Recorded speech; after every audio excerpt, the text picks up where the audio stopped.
Jonathan Pierce was born in a coastal village where the sea gave life to some and took it from others. The waves were constant, the wind unforgiving, and the people hardened by years of struggle. Wooden huts lined the shore, their walls salted by the ocean air, their floors worn by generations of bare feet. Wealth existed only in stories told by travelers.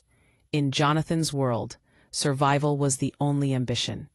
His father was a fisherman who owned no boat of his own. He worked on other men's vessels, waking long before dawn and returning after dark with aching arms and little pay.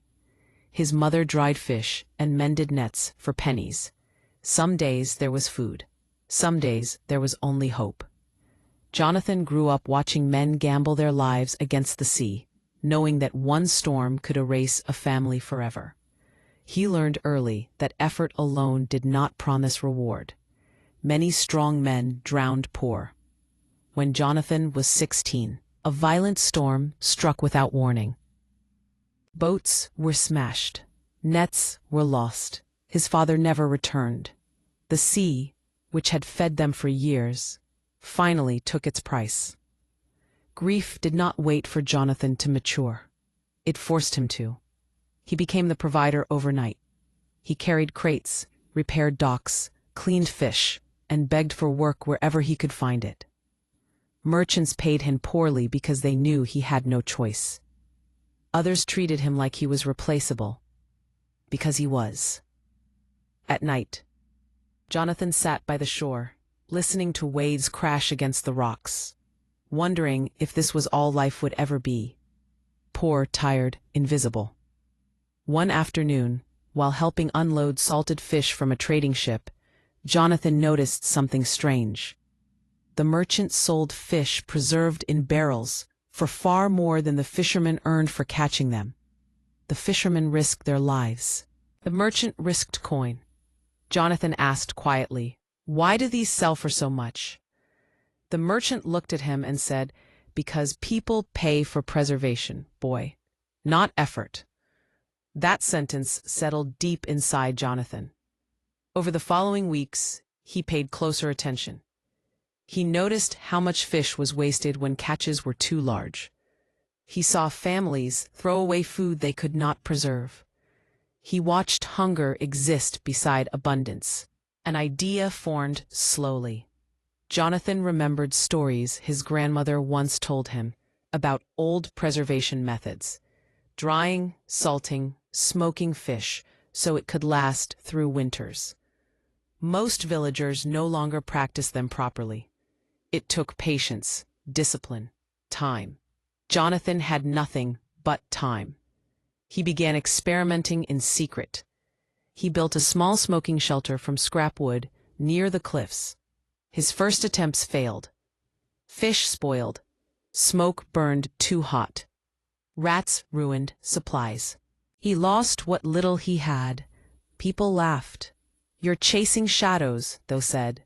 "You can't outwork the sea." Jonathan ignored them.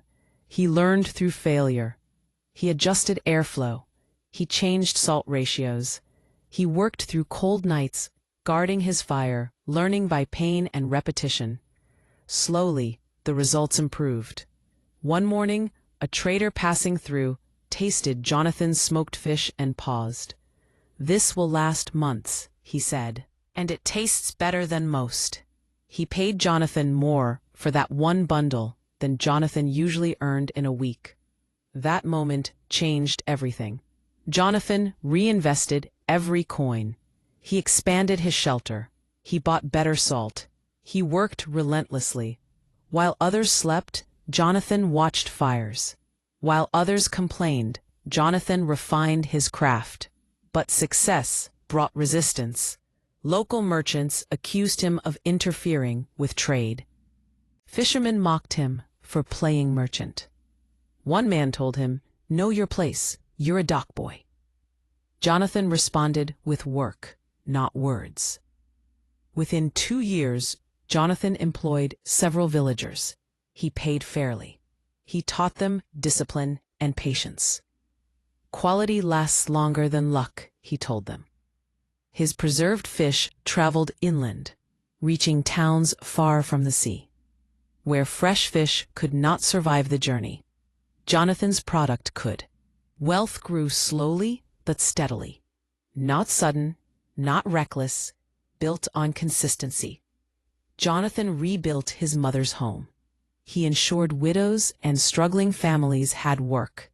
Hunger slowly disappeared from the village. Years later, a powerful trading company approached him. They offered to buy his operation cheaply. Jonathan refused. "I didn't build this to surrender it," he said calmly. The same men who once ignored him now negotiated respectfully. By middle age, Jonathan Pierce controlled one of the largest preservation operations along the coast. But he never left the village. He never forgot the sea. He never forgot the boy who waited for work that never came. On the final night of one year, villagers gathered near the shore as lanterns flickered in the wind. Jonathan stood quietly, watching the waves roll in as they always had. The sea had taken his father. Poverty had tested his spirit. Failure had shaped his discipline. And endurance had made him wealthy.